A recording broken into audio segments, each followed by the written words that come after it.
Aries, Sun, Moon, Rising, and Venus placements. And of course, ating mga cross-watchers, magandang araw po sa iyong lahat. Welcome or welcome back po dito sa Bono Magus PH. My name is Angel Francia Feliciano. Now, in today's video, Aries, alamin natin kung ano yung magiging future energies mo, no? So, curious ka ba kung ano yung mga future energies mo? Now, before natin alamin kung ano yung mga future energies mo, Aries, titignan din natin yung mga past and present energies mo. Okay, bago natin tatalakayin kung ano yung mga magiging future energies mo. So, parang past, present, and future energies reading. Now, if ever man, Aries, sa mga cross-watchers, if ever man na hindi nyo nagustuhan yung kakalabasan ng mga future energies mo, magsilbing gabay lang sana ito, no? Maging silbing gabay lang. Kasi hindi naman lahat ng kapalaran ay magaganda. Okay? Proven yan na sa buhay talagang hindi maiwasan. Hindi sa lahat ng pagkakataon magaganda ang mga nagiging kapalaran natin. So, hopefully, maging gabay lang sana ito kung hindi nyo nagustuhan. And wala namang nakaukit na pangalan ninyo dito na sa inyo talaga ito mangyayari. Okay? So, wag niyong kunin. Okay? Baka sa ibang Aries ito mangyayari. So, just follow your intuition. And also, if naka-resonate kayo, just take what only resonates sa inyo and then leave it for someone else. Okay? So, if na-confirm natin yung past energies mo, past and present energies, there's a big possibility na ito ang magiging future energies mo. Alright, Aries, start na natin. Aries, Sun, Moon, Rising, and Venus placements. What are your past, present, and future energies, please? Ano yung mga past, present, and future energies ng ating Aries?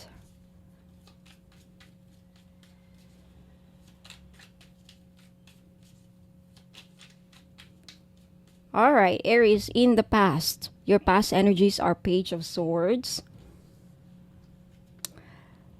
the Six of Pentacles. Mukhang sa Six of Pentacles, either ikaw ay nangutang, Aries, or may umutang sa inyo. Okay? I feel like in the past, with the Page of Swords, you're very curious about someone. Okay? Or Page of Swords, in the past, lagi kang laman ng usap-usapan. Ikaw lagi ang chinichismis. Okay, ikaw yung laging pinag-uusapan. Or someone was, kasi past energies na to, someone was very curious about you. Next energy, you have the Nine of Pentacles. I feel like in the past, Aries, nag-invest ka. Okay, you invested some of your money. I don't know where. Basta, with the Knight of Pentacles, there was a mission. May mission ka before na palaguin ang pera mo in the past. Now, for some of you, naging successful. Some of you, yung iba sa inyo, hindi naging successful. Basta the energy here is, so maybe this is a confirmation na in the past, nag-invest kayo. Or there is energy kung saan you tried to palaguin ang pera ninyo na naipon, yung perang kinita ninyo, there was this energy you tried because yung knights they have missions and goals, and the fact that this is the Knight of Pentacles it talks about money. So there was this energy kung saan you tried to invest your money or you tried na palaguin. And Eight of Pentacles, in the past, some of you meron kayong tinalikuran or kayo mismo ang tinalikuran ng mga tao. There was an energy na you were left alone or there was this energy. Take it how it resonates in your situation ha, kasi iba-iba to. There was this energy kung saan kailangan mong talikuran ito. There was a situation in the past kung saan you have no choice but iwanan. This could be a relationship that was toxic, a relationship that was abusive, or this could be a situation that was very toxic. Posible din na trabaho na kailangang iwanan. Kasi hindi nyo na nagustuhan ng trabaho for some reason. There was this energy kung saan kailangan mong umalis. For some of you, hindi kayo nakontento. You were looking for something. Emotionally unfulfilled kayo in the past. That was the energy of the Eight of Cups. Now, let's take a look at the present energy. Two of Pentacles. At the present energies, a lot of you or some of you Aries, perhaps this is your energy kung saan ngayon at the present moment, nahihirapan kayong i-budget ang pera ninyo. Ingat na ingat kayo sa pera, pagbabalanse ng iyong pera. Or nahirapan din kayong i-balanse, i-manage ang mga resources at oras ninyo. Nahirapan kayong i-manage ang buhay ninyo ngayon. Hirap na hirap kayong i-manage. Hirap na hirap kayong i-manage lahat ng meron kayo. Yan ang energy of the Two of Pentacles. At the present moment, you feel like you are on edge. Anong on edge? Always irritable, laging mainitin ng ulo, either inis for some reason. Yung energy na to is laging on edge ka to the Seven of Swords eh. And there's energy kung saan some of you are facing challenges at the moment. Seven of Wands energy is an energy kung saan you are troubled, uneasy. Yeah. There are challenges talaga.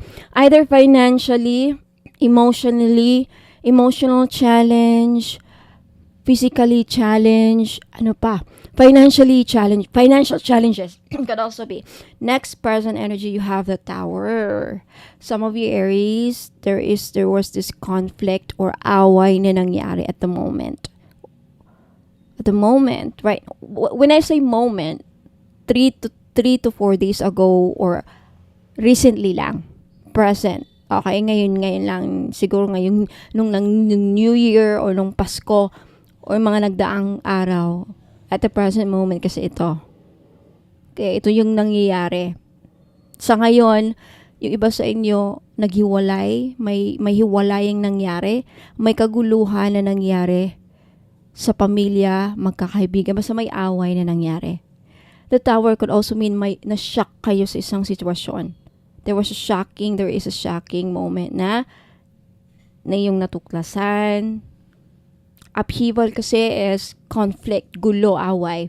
Next energy, present moment. To some of you Aries, you are very happy at the present moment. Walang problema. Some of you are right now, you are very happy and glad and feeling grateful and alive. Masayang energy niyo at the present moment, and you are very optimistic. What is optimistic? Magandang yung pananaw sa buhay. Sorry. Maganda ang pananaw niyo sa buhay right now. Very hopeful kayo. Some of you are parang nabibigyan ng malaking pag-asa. Alright, let's take a look at your future energies, Aries. Ito na. Okay, sa makaka-resonate lang, at if hindi nyo nagustuhan, hindi nyo magugustuhan ang future energies niyo, Aries, take it as a gabay lang. Okay? You have the Hierophant. Some of you in the future, ang future energy ninyo is ika-counsel kayo. There is energy kung saan, wag naman sana, ika-counsel, may settlement na mangyayari, mapaparangay, may usapan sa barangay. There's a need na mag-ayos. Yan ang energy of the Hierophant. Parang someone will try na ayusin yung gulo. Ito kasi yung Hierophant, ito yung kumbaga, ito yung police. Mag-settle na kayo, ayusin natin, pag-usapan natin to sa barangay, pag-usapan natin to. Kasi itong Hierophant, this represents a judge, an authority, police, governor, barangay captain, tanod, or a counselor, or attorney, and kayo ito. So parang, siguro the Hierophant means a lot of things. This could also mean dealings. Dealings kailangan ng attorney. Perma ng attorney, something like that. Okay, next future energy, you have the Hierophant. In the future, Aries, magiging malakas ang inyong kutob. So, whatever gut feelings ang mararamdaman niyo, whatever gut feelings ang papasok, whatever inner guidance na papasok sa inyo, take it as a guidance. Kasi we all have inner guidance. Ang tinatawag natin dyan, gut feelings. Gut feelings or kutob. Pag malakas ang kutob ninyo in the future, pag mayroon kayong something na, ay, lakas ang kutob ko dito na ganito, ganyan. Follow that. Makinig kayo. Okay? Pakinggan ninyo. And the high priestess in the near future or in the future, meron kayong matutuklasan, Aries, either sa relationship ninyo or meron kayong matutuklasan na sikreto. This could be a secret in a relationship, secret within your family, within your friends, neighbor, basta meron kayong matutuklasan na sikreto. Okay? Next, you have the death card. In the future, may dadaan ka sa pagbabago, Aries, o may pagbabagong mangyayari sa buhay ninyo. Particularly in your finances, in your personality, in your identity, in your life. In some aspects of your life, dadaan kayo sa pagbabago. And sometimes kasi, ang pagbabago, for some people, this could be very challenging. Why? Pagbabago, this could be like relocating to a new place. This could be buying a new house. This could be pagpunta sa ibang lugar. This could be pagtira sa ibang bahay. This change. This could be may ending din na mangyayari, sad to say. May ending. Now, these changes, kinakailangan itong mangyari para sa improvement sa buhay mo.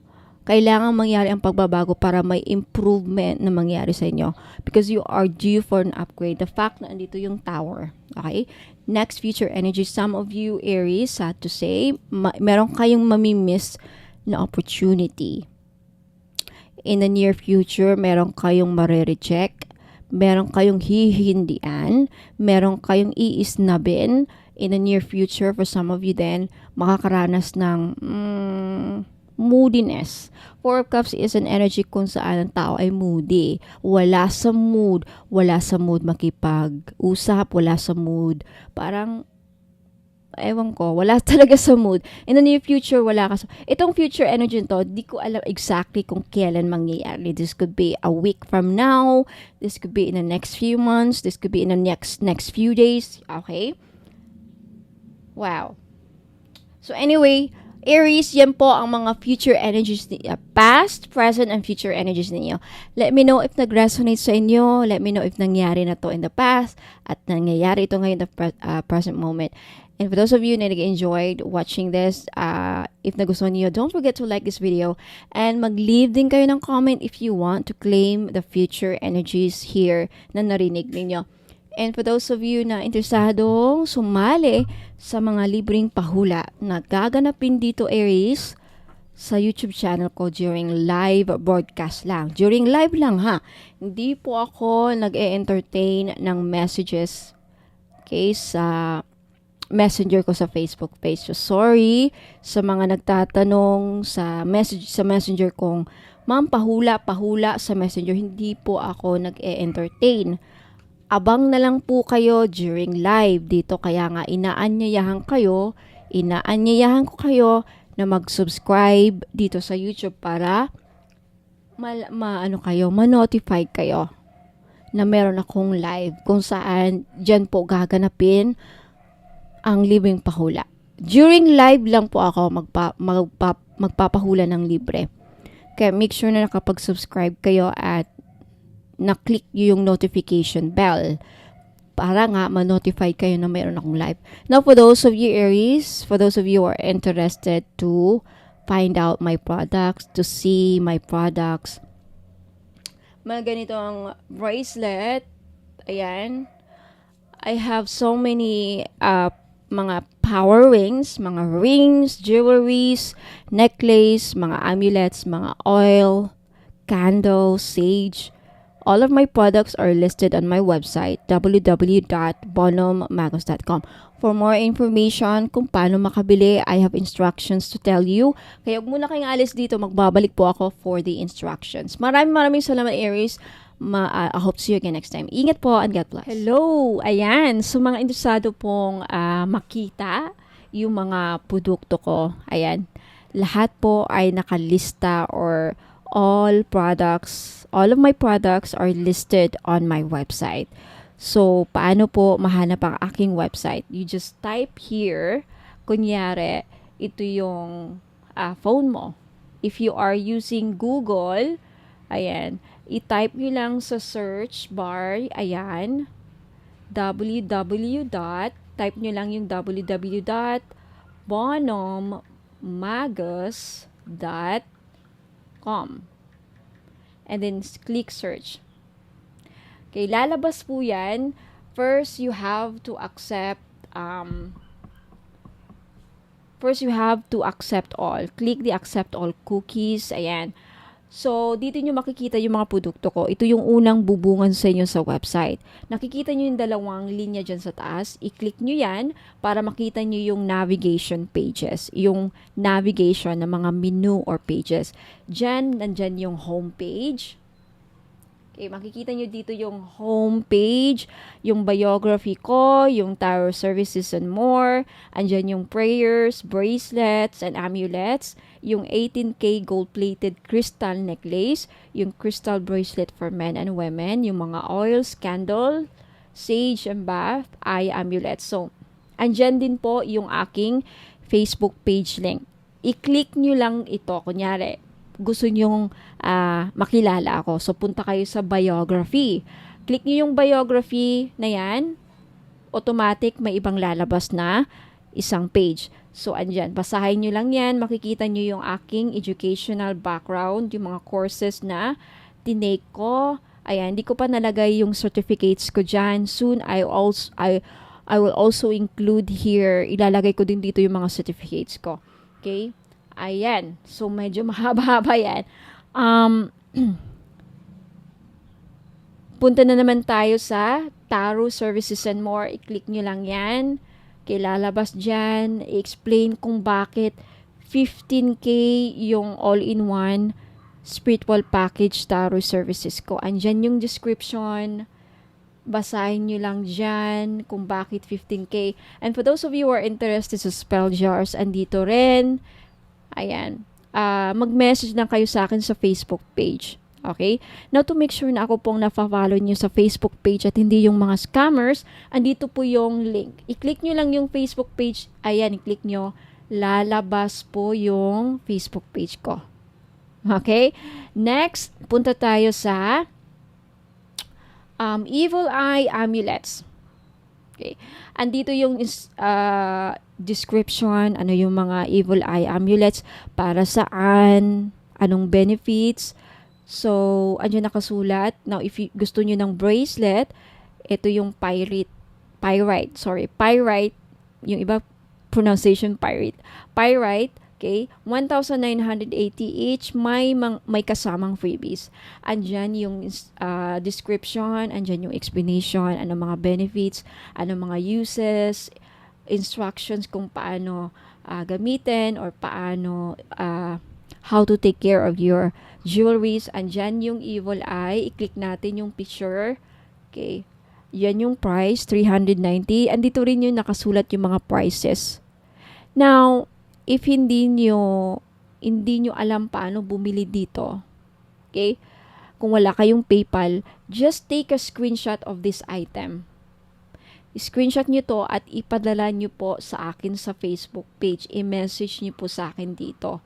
Okay, na yan ang mga gusto nyong kunin. Para pag gusto nyong bumili, para alam ko yung gusto nyong bilhin. Dito nyo titignan sa website ko yung mga items. I also have mga crystal bracelet for men and women. Hindi pa nakumpleto yan, pero soon makukumpleto na. So, each picture, i-click nyo lang para makita nyo yung mga description, anong mga benefits. This one is 500, yung malachite with rose quartz. Ayan. And also ask if available pa, mga madam, ha, kasi sa website, minsan hindi ko na-update yung website ko. Minsan meron doon nakalagay sold out pero available. Minsan nakalagay na available pero sold out. Okay, just ask kung available pa.